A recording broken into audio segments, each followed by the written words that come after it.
All right, so get this. Picture it. 1990, the Berlin Wall is down, the world's kind of holding its breath, waiting for what's next, and suddenly, bam, Nelson Mandela walks free.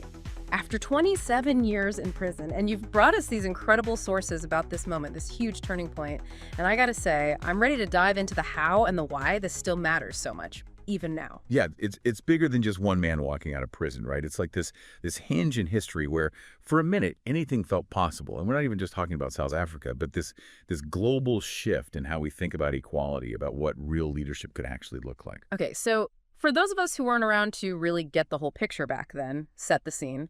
Apartheid, we know it was brutal, obviously, but what was the vibe in those final years leading up to it? Imagine a pressure cooker. Inside South Africa, you've got this growing resistance, right? And then even within the white minority government, you have these factions arguing about how long they can really hold on. And then outside, you have the sanctions starting to hit hard, and all these world leaders are suddenly rallying behind Mandela. So it's not just about freeing one guy, it's about dismantling this whole system the world had finally officially condemned. So it's almost like Mandela, even stuck on Robben Island, he was the center of this global storm that's brewing. Exactly. And that is why February 11th, 1990 had this electric feeling to it. It wasn't just that he walked free, it was the way the entire world reacted. This wave of joy, this feeling that if something as deep-rooted and awful as apartheid could fall apart, then man, anything was possible. I noticed our sources mention that President de Klerk lifted the ban on the ANC, just days before Mandela's release. Was that the gamble that changed everything? I mean, it was a calculated risk, definitely. Yeah. By unbanning the ANC and other anti-apartheid groups, de Klerk is signaling, okay, maybe I'm open to talking. But can you imagine the tension in the air? This man, Mandela, after a generation in prison, is now expected to lead the very people who put him there toward peace. That's unbelievable. What gets me is after 27 years, you'd think most people would be just filled with anger, right? But Mandela's first speech, he's talking forgiveness. That's not just being smart. That's almost spiritual, you know? And that's exactly why it struck such a chord everywhere.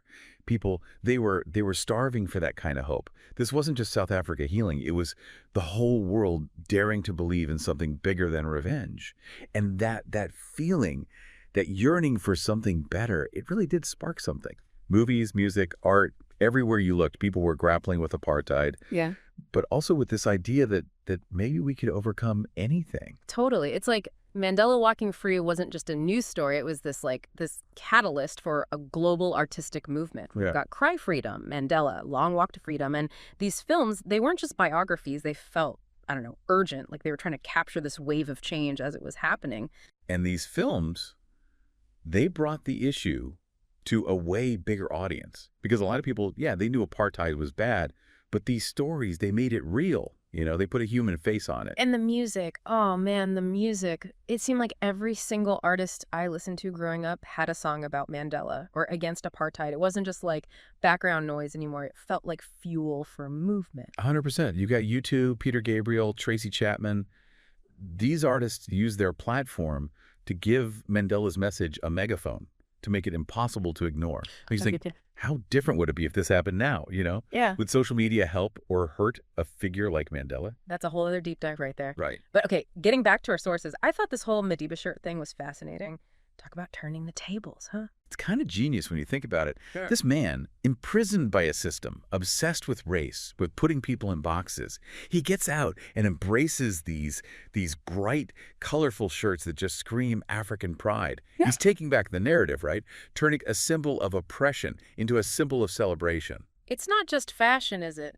Our sources say this was actually a strategy on Mandela's part. Oh, absolutely. By wearing these shirts, he was showing that unity he talked so much about. He was showing white South Africans, a lot of whom were scared of what black leadership would look like, that their culture wasn't being erased, it was becoming a part of something new. And speaking of weaving things together, even Mandela's love of rugby, which everyone thought of as this right South African sport, that was another power move, wasn't it? Totally. When he publicly supported the Springboks, the national team, he was tapping into this deep sense of national pride.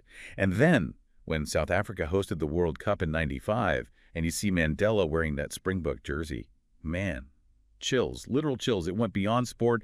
It was reconciliation happening right in front of your eyes. Okay, that World Cup moment, that's the kind of detail I love digging up for these deep dives. It's this Perfect storm of symbolism, genuine emotion. You can't make that stuff up. Which I guess brings us to Mandela the man, the leader. Because you gotta admit, not everyone could have pulled off this transition so peacefully. That's the thing, isn't it? You have this man who survived unimaginable suffering, and yet he comes out not seeking revenge, but with this almost, I don't know, superhuman ability to forgive and to think strategically. It's like he was this walking embodiment of radical hope, and not just for South Africa, but for how we do things on a global scale, you know? And you can't discount the timing of it all. Think about the backdrop. Cold War's ending. Old empires are falling apart. And then here comes Mandela, offering a totally different model. Dialogue over force, forgiveness as a political tactic. I mean, it's radical, but it worked. It really makes you wonder, what if Mandela hadn't been that man at that moment in history? Would the 90s have happened the same way? Would that push for democracy around the world have had that same, I don't know, moral clarity? It's like a historical what if. That's almost impossible to imagine, right? Because on paper, it's ludicrous. A system built on racism and oppression, dismantled not by war, but by talking, by negotiating, even with the people who created the system in the first place. It speaks volumes about Mandela, but it also says something to us, you know? Like, how often in our own lives, in our own conflicts, do we choose understanding over revenge? It's tough. It really is. And how often do we, like you said, even consider forgiveness as a strategy? What Mandela shows us is that it's not weak, it's long-term thinking, it's acknowledging the past happened, but still leaving towards a future where everybody has a place. And hey, sometimes that place includes a really cool, colorful shirt that makes a statement without having to say a word. But on a serious note, this deep dive has been amazing. I feel like I don't just understand what happened, but the ripple effects of the choices Mandela made. That's what makes it a true turning point, right? Something seemingly small, one man walking out of prison, ends up changing how we imagine what's possible for all of us. Absolutely. And for you listening, if this got you thinking, remember, history doesn't happen in isolation. So look around. What seemingly small event is happening right now that might echo into the future? What Mandela moment are we missing because we're just too close to it to see it? Keep those incredible sources coming, and until next time,